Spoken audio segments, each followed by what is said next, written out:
Hey guys, got the should have everything up and going now. Want to check with you and make sure that you can see and hear me okay.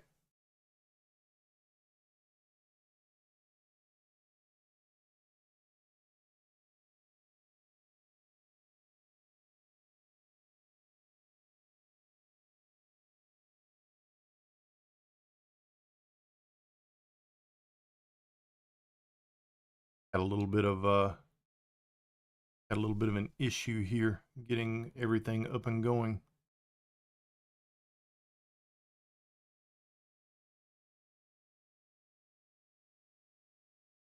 Huh,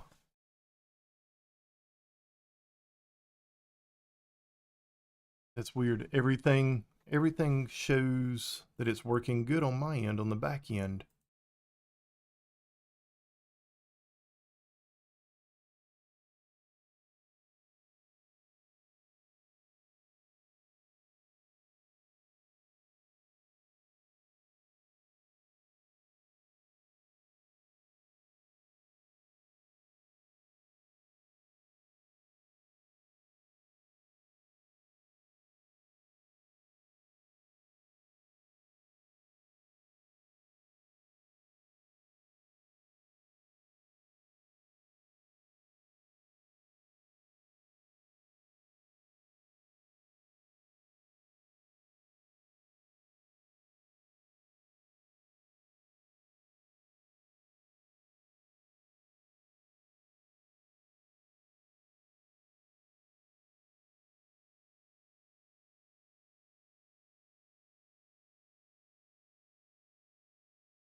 All right. How about now, guys?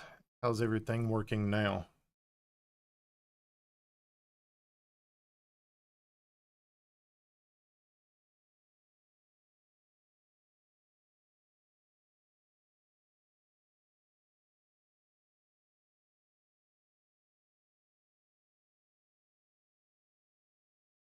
All right. It looks like we are. Turn this off. There we go. All right. Hey, let's try this again. It looks like we're we're finally up and running. Jeez, what an issue. I just so you guys know, I just sat here and did a 33-minute live with myself apparently. So I've had a great run through with everything, getting it all dialed in. But hey, I'm glad to see that everybody was able to make it. Now I'm able to join the chat too. So, oh my goodness, that's terrible. All right, let me get my stuff here pulled back up, and we will get started into this again. All right, so tonight we're going to be talking about reloading. It is a waste of money. And I'm glad that everybody was able to tune in tonight, including myself, finally. Yeah, awesome rehearsal, Jim. You're absolutely right. Goodness gracious. I did not realize, I saw a comment pop up over there that said, what was it?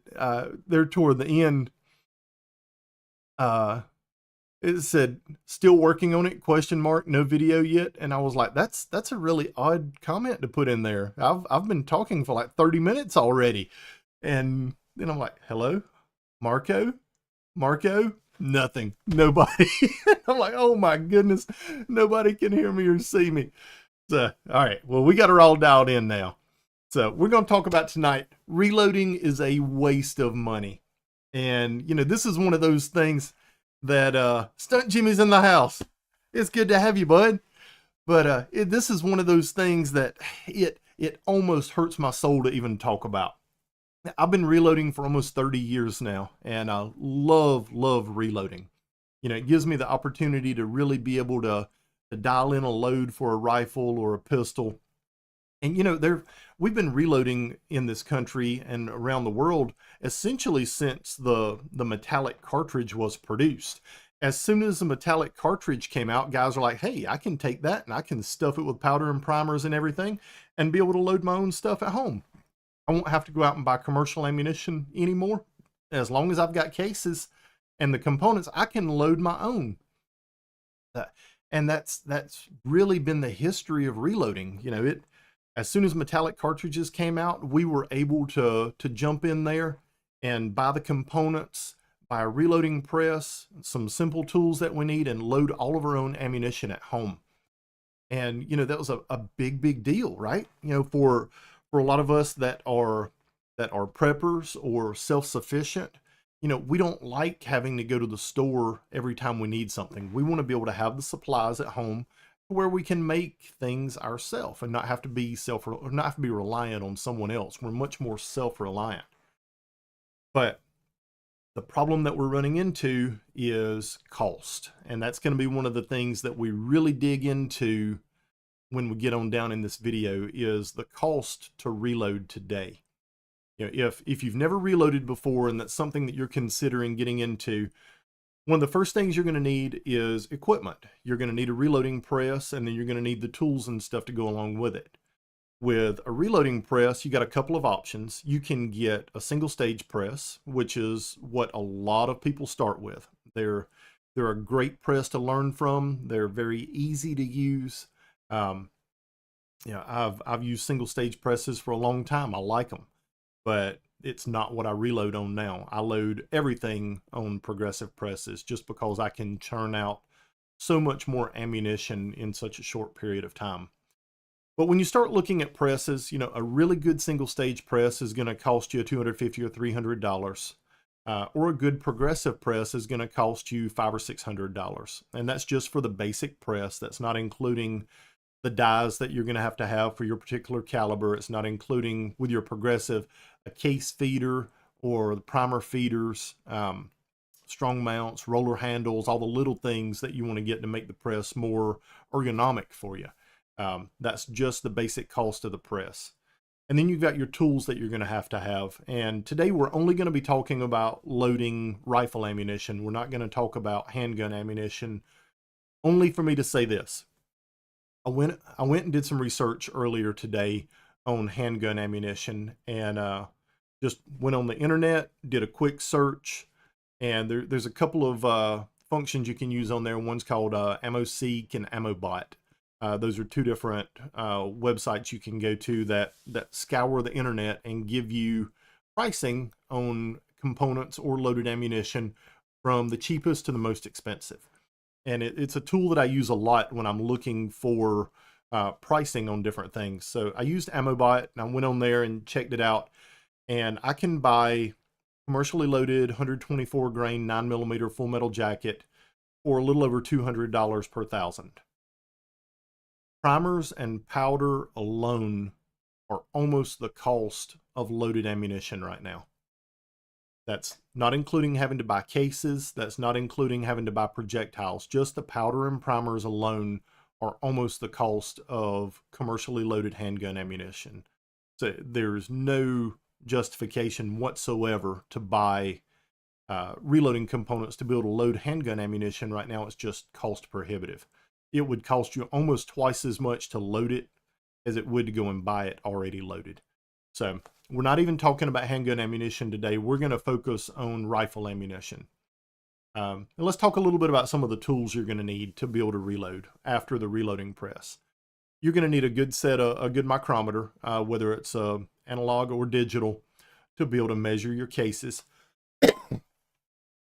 You're going to need a good set of scales, and I prefer mechanical scales over digital scales. I think mechanical scales are more accurate. They're more precise than using some of your digital scales. So I still use mechanical scales when it comes to weighing my powder. One of the big things I do when I'm setting my scales up and setting my press up is I'll throw 10 powder charges and put it in my pan on my scale and weigh 10 charges and then divide it by 10 to figure out how much powder my press is throwing. I think I get a more accurate number doing it that way. versus throwing one charge and weighing it, then dumping it, throwing another charge, weighing it, and dumping it. Scales are accurate to plus or minus a tenth of a grain. So you can be off by as much as 2/10 of a grain on each individual load. When you throw 10, it gives you a more rounded average than throwing individual loads when you're setting your press up. So just a little pro tip, something I've done for years. And let's kind of jump into component cost for loading 308. And I chose 308 because it is a very it's a standard cartridge. You can go in almost any store across the United States and buy loaded ammunition for a 308. It's a very common caliber. And that was what I wanted to build everything around tonight, was a really common caliber. Oh, I thought that was a bottle of water. Apparently it's some fruit flavored water. That was not what I was expecting. All right, let's look at primers first. And I built everything today around loading 1,000 rounds of ammunition. How much is it going to cost for me to load 1,000 rounds of ammunition versus buying 1,000 rounds of loaded ammunition? And we're going to take the equipment cost completely out of it right now. The reloading press, the scales, micrometers, everything that you need, your tumbler, your tumbling media, whether you're wet tumbling, dry tumbling, doesn't matter. We're taking all of that out of the equation. The case trimmer, reamers for trimming the inside and outside of your case neck, primer pocket, I can't say that in English. Let's try that again. Primer pocket truing tools, primer pocket reamers, flash hole reamers. We're taking all of those tools out of the equation, and we're just looking at the individual component cost to reload ammunition. Primers, powder, casings, and projectiles. Those are the component costs that we're looking at versus loaded ammunition today.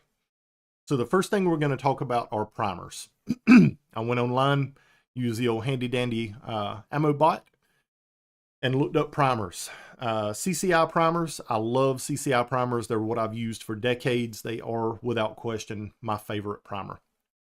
And I only use two types of primers. I use small rifle primers, and I use large rifle primers. It doesn't matter if I'm loading rifle ammunition or handgun ammunition. I use rifle primers for everything. That way I'm not having to change out my press when I go from pistol to rifle, small pistol to large rifle. I use two primers, the small rifle and large rifle. That's it. Handgun, rifle, it doesn't matter. I use the rifle primers and everything. But CCI 200 large rifle primers, right now we're looking at about $80 per 1,000 for the primers. Now, on top of that, you're going to have to add a hazmat fee and a shipping fee. So I went to several different websites and got an average on shipping for the hazmat fee and the shipping cost for primers. And it was about $45 to ship 1,000 primers. Now, one of the good things is you can get up to 20,000 primers on one hazmat fee. So that $45 for shipping, you're going to pay that $45 for shipping for 1,000 primers, or you're going to pay $45 in shipping for 20,000 primers. The only variable there is how deep your pockets are at $80 per 1,000 on the primers, or $400 per 5,000 or a sleeve. So, we're looking at $125 per 1,000 on the primers. Next, we move down to powder. And I went with a very common powder that a lot of guys that shoot 308 use. It's a great powder, very versatile. And that's H4350, Hodgdon H4350. Outstanding powder. And it came in at about $53 a pound. And when you start breaking the numbers down, you can load about 160 rounds per pound. So we're going to need 6.5 pounds of powder to be able to load 1,000 rounds. And you can't buy 6.5 pounds of powder. You can get 1 pounders, 4 pounders, or 8 pounders. So 8 pounds of powder is going to run you around $500 for H4350. But I went with 6.5 pounds because I wanted an accurate number for what it was going to cost to load 1,000 rounds. And we're looking at about $345 for the powder, for 6.5 pounds of powder. Once again, plus another $45 in hazmat fees because I was not able to find the powder that I needed and the primers that I needed at the same location. So I'm having to pay 2 hazmat fees. One thing to keep in mind, you can get up to 48 pounds of powder on 1 hazmat fee. So if the pocketbook allows, you can buy 48 pounds of powder at a time and only have to pay 1 shipping and 1 hazmat fee on that powder.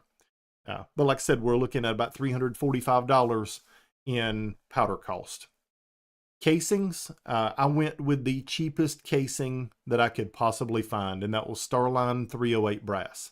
Starline 308 brass came in at $65 per 100 or $650 per 1,000.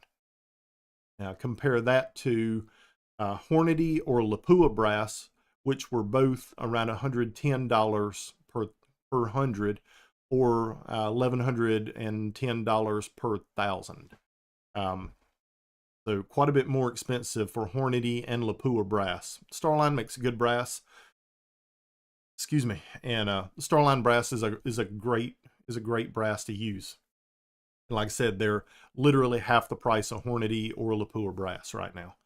So $650 per 1,000 on our casings. Projectiles, this one was one that actually kind of surprised me a little bit. I figured that projectile cost would have went up more, and some of the other component cost would have been quite a bit less. But projectile prices they are up some over what they were in the past, but they're still not nearly as high as I thought they were going to be. We're at $42 per 100 or $420 per 1,000 on the projectiles. And that was kind of an average. I looked at the Hornady AMAX. I looked at the Sierra Hollow Point Boat Tail, the Match Kings in 168 grain. And then I also looked at the, I'm going to draw a mind blank, the Hornady, anyway, they were all about the same price. So $42 or $420 per 1,000 for projectiles. So to load 1,000 rounds, we're looking at about $1,495 plus another $150 in shipping for a total of $1,645 to load 1,000 rounds of match grade 308. And so once again, I went to AmmoBot and did some searching on there. And 1,000 rounds of match grade 308 you can buy for $1,490. And with shipping, we're looking at about $1,534.70 to my door. So about $120 cheaper to buy loaded ammunition right now than it is to try and load your own ammunition, which really kind of surprised me. I figured you would still be able to load match grade ammunition cheaper than you could buy it commercially, but it's not the case. It's actually cheaper right now to buy loaded ammunition than it is to reload it yourself. Now, with that being said, once you buy 1,000 rounds of ammunition, your casings are reloadable. You can reuse your cases anywhere from 2 to 10 plus times, just depending on how hot you load them and the pressure signs that you're getting on your brass. If you're loading it super hot, it's going to wear it out a lot quicker. You're going to crack case necks. You're going to get loose primer pockets, and that brass goes in the trash. But you're going to be able to get at least 2 or 3 loads on your 308 brass. So you can take that component cost out of the next 1,000 rounds you do. So that would be a savings of $650, which, could potentially justify reloading, being able to reuse your casings. Now, one of the big things when you're loading rifle ammunition is, say you've been saving your brass for the last 20 years with intentions of reloading. So you've probably got Federal, you've got Winchester, you've got Remington, you've got CCI, you've got some MagTech, you've got some Lake City brass, you've just got tons of mixed brass in a bucket. That's not the brass to load match grade ammunition with. There's too many variables with it to be able to load accurate ammunition with that. If you take all those different head stamps and you load all of that ammunition with the same projectile, the same powder charge, the same primer, same overall length, same seating depth with your projectile, you're probably going to get about a 6-inch group out of it. It's going to be all over the place. Standard deviation is not even going to be measurable. Your extreme spread is going to be tremendous from your highest to lowest velocity. Reloading accurate rifle ammunition requires consistency. The same cases, you know, if I was going and buying 1,000 cases right now, I would try and get 1,000 cases that all came out of the same lot. That means they were all manufactured on the same press at the same time using the same tooling. That's going to give you the most consistent brass that you can possibly get. And even then, I'm still going to ream my flash hole. I'm going to check my primer pocket size, my case neck, my overall length, and trim everything to where every case is identical. And then I'm going to sort those cases by weight. I'm going to go through and weigh each one of the cases, and I'm going to have me different stacks of brass based on the weight of each individual case. The more consistent you can be with your ammunition, the more accurate you're going to be. So now if I take all of my brass and I've got my cases that weigh the same, every feature of that brass is the same, that 6-inch group is going to shrink to 0.6 of an inch. You're going to get much more consistent brass, much more consistent ammunition by really going down a rabbit hole and paying attention to every little detail when you're loading your ammunition. And it's something that's fun to do. You know, it's a challenge and it's time consuming, but you know, it's always nice to be able to load more accurate ammunition than what you can buy in the store. But let's look at some time. And I kind of crunch numbers on the time here as well. You've got a single stage press. You're loading 1,000 rounds of ammunition. That's going to be about 50 rounds per hour that you're going to be able to load. So you're looking at about 20 hours to be able to load 1,000 rounds of ammunition on a single stage press. If you've got nothing but time and, you know, it's not a big deal. You can load very, very consistent ammunition on a single stage press. Everything is done individually. The primers are seated one at a time. The powder charge is weighed individually. So you're very accurate with your powder charges. Your seating depth is going to be very consistent. As long as you use the same pressure on the downstroke when seating the projectile, your seating depth is going to be very accurate. You know, you're going to be plus or minus 1,000th, maybe 1,000th and a half. So you're going to be very accurate with that. The downside is the time, you know, 20 plus hours to load 1,000 rounds versus a progressive press. You know, even the slowest progressive presses, you can load 250 rounds an hour with when loading rifle ammunition. So you're looking at about 4 hours, maybe 5, you know, to give you a chance to take a break, get something to drink, have a snack. But 4 or 5 hours to load 1,000 rounds on a progressive press, which is much more time feasible. It gives you more time at the range, right? If you're not spending all your time loading ammunition, you got to do something with your time so you can go shoot all that ammo you just loaded. Now, the downside is I don't think you can load quite as accurate ammunition on a progressive press as you can on a single stage press, but you can load a lot more. And say we're talking the difference between ammunition that's 0.4 inches at 100 yards for a group versus 0.6 inches at 100 yards. I'll take the 0.6 inches and be able to spend 15 hours practicing with it versus a 0.4 inch that I'm spending 20 hours just to load it. So with all of us, time is money, guys. You know, the more time we can spend shooting, the better we're going to get. The more time we spend loading, the less time we're going to have at the range to be able to shoot that ammunition that we loaded. So the big question, why bother? Why bother reloading? I think it's a very viable question. And it's one of those things that if you've got everything that you need to be able to reload right now, including components, absolutely keep reloading. You know, I've got a pretty good stockpile of everything. So I'm not impacted by the cost of ammunition right now. If I go to my shop and reload a couple of 1,000 rounds of ammunition, I don't see it, because when I was buying primers, I was paying $18 to $22 1,000 for primers. My powder, I was paying $125, $130 for 8 pounds of powder. So when I bought all of my reloading components, my money went a lot further than it does today. But why bother? Do you want to load more accurate ammunition than you can buy? That's a big question mark for all of us, you know. And it's if you're trying to build the most accurate rifle that you can possibly build, reloading ammunition is going to allow you to have a more accurate rifle than stuff you can buy commercially off the shelf. Now, if you've never reloaded before, it's going to take you a while to get to that point. Why? Experience or lack thereof. it takes experience and it takes time to be able to learn how to load extremely accurate ammunition.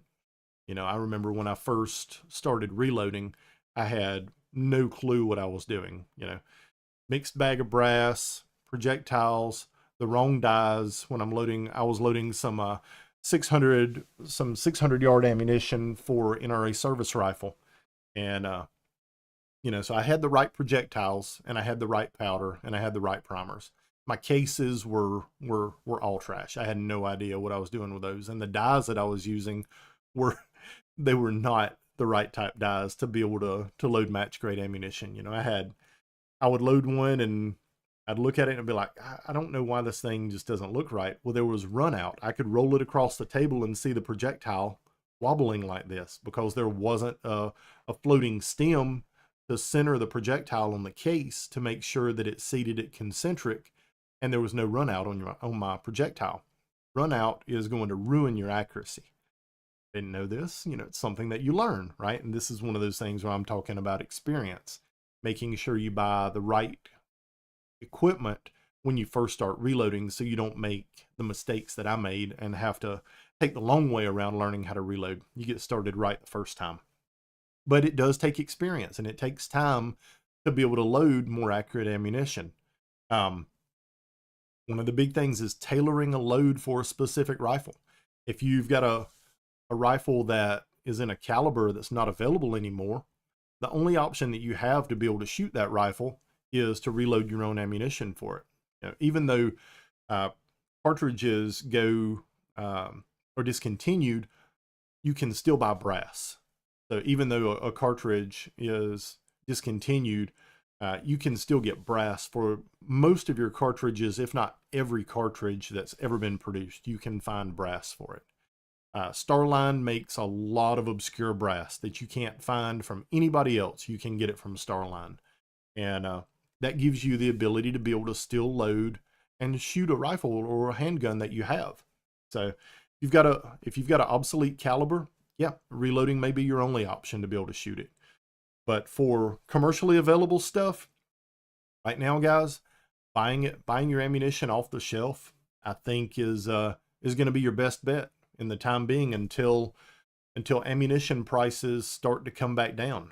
And one of the big things that I've seen is with the ammunition companies, they're able to charge twice as much for ammunition right now. So for them, that means if they run 1 million rounds a week, they're still making their numbers, right? Because they're able to charge twice as much for it. That means they have to have fewer employees. They have to have their shop open less hours. They have less chance for injury. So from a manufacturing standpoint, it's much cheaper to sell ammunition at twice the cost and make half as much of it than it is to sell it at half the cost and have to make twice as much ammunition. When they go that route, it also allows them to not have to produce components for the reloading community. They're not having to produce powder. They're not having to produce primers. They're not having to produce an excess of cases. They're not having to produce an excess of projectiles for the reloading community to be able to load their own ammunition. They're focused just on making loaded ammunition for commercial sales. And it saves the company, you know, whatever manufacturing company we're talking about, be it Federal, Remington, Winchester, whatever, you put the big brand name on it, it allows them to save millions of dollars over the course of a year or increase their margins by millions of dollars over the course of a year by selling their product for more money and producing less of the product to keep demand high. So with the way things are going right now in our country, I don't see reloading components coming down in price anytime soon. And when I say that, I mean the next 12 to 18 months. I don't see reloading prices getting anywhere back to normal. And normal would be, you know, $150 or so for 8 pounds of powder, $160 for 8 pounds of powder, and you know, around the same price for 5,000 primers, $150, $160 for 5,000 primers. I don't see those prices changing for the next 12 to 18 months, and maybe longer, depending on how the election goes in November. Just throwing this out there. If you're not registered to vote, make sure you get registered to vote. Make sure your address matches where you're registered to vote. And in November, guys, make sure you get out there and vote. You know, our country depends on it right now, and so do us reloaders. So let's try and get our component prices and stuff back down.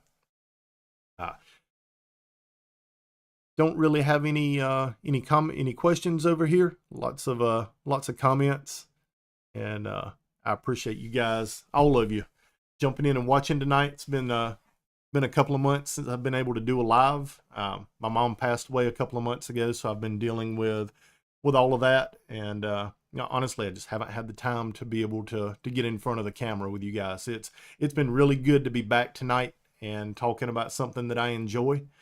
Want to say thank you once again. I appreciate all of you watching. And hey, if you would, make sure you jump over on our Patreon and become a member on our Patreon. A lot of the videos that YouTube won't allow me to post, I post those videos over on our Patreon channel. And hey, any support that you can give us is much appreciated, whether it's through our Patreon channel, super chats on here. You know, right now, dollars are tight and every dollar counts. So, you know, I appreciate any help that I can get from you guys. But once again, we'll be back next week, 7 p.m., and I hope to catch you all then. We'll see you next Tuesday.